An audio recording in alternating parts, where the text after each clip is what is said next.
Before recorded history, before nations rose and collapsed,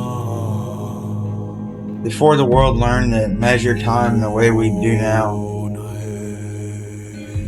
there was a promise, not a metaphor, not an allegory, a literal promise, that there would come a period in human existence when war would cease, when deception would be restrained,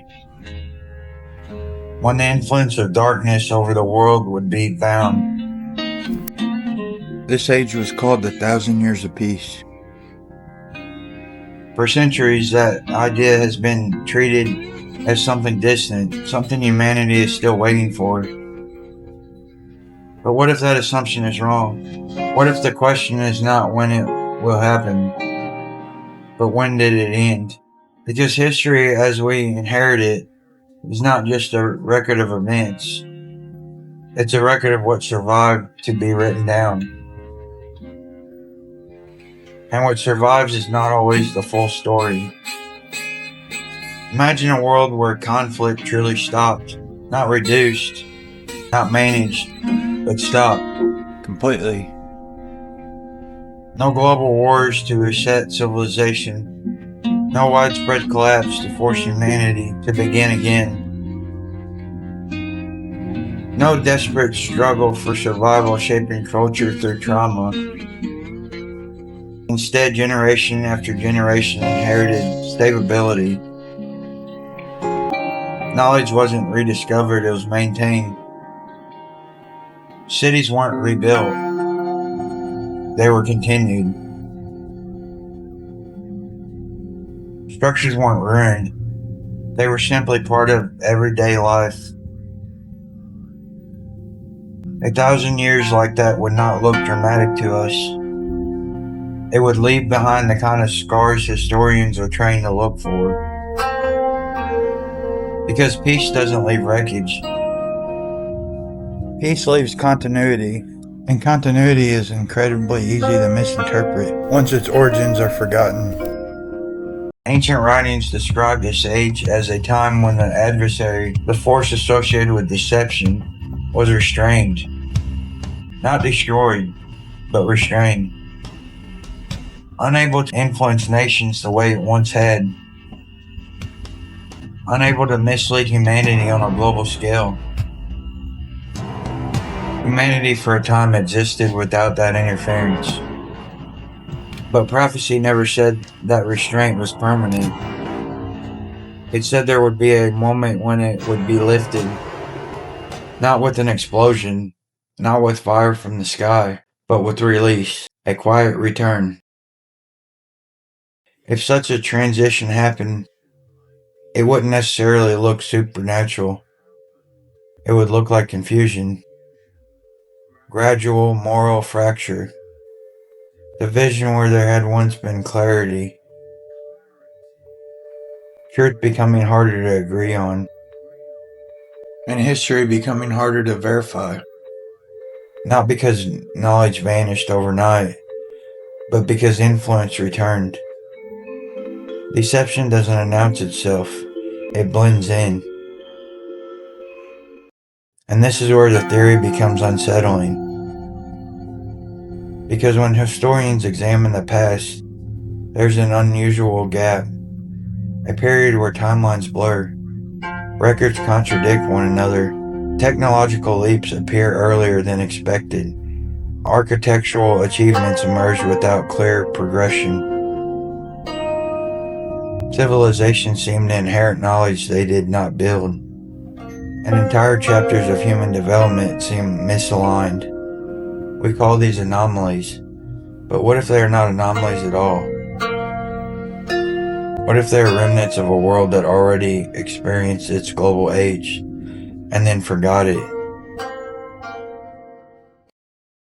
Consider how easily memory fades even with a single lifetime, and how events reshape themselves.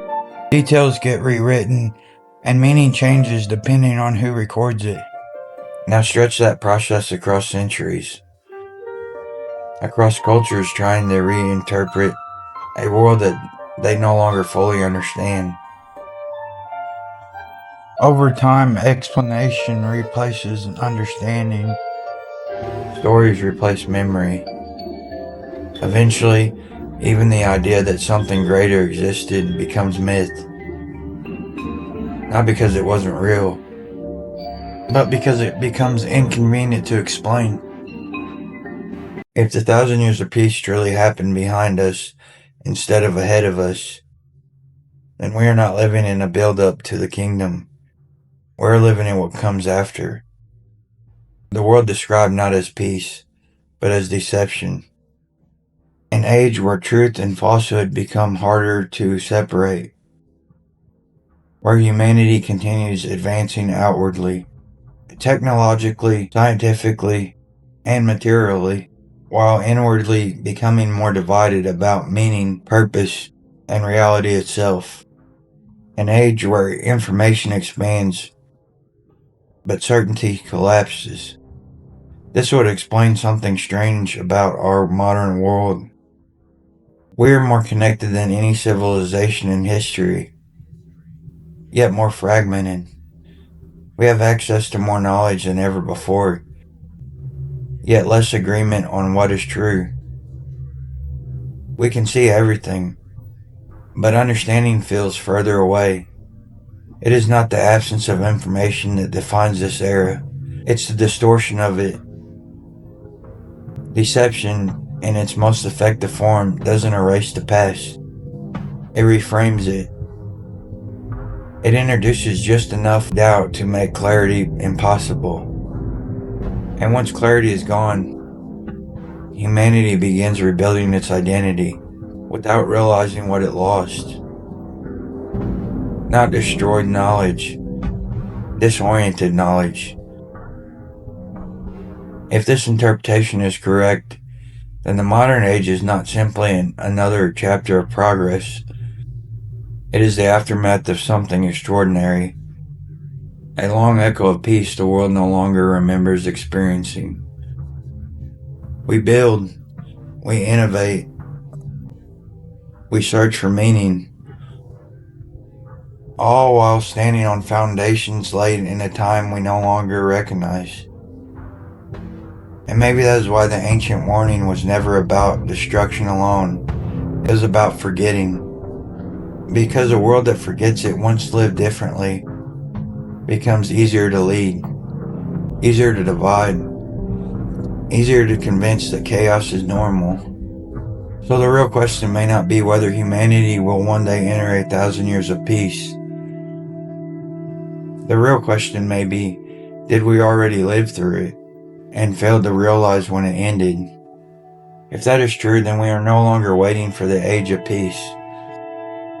We are navigating the age that follows. An age not defined by open darkness, but by uncertainty, by competing truths, by a reality that feels increasingly difficult to interpret.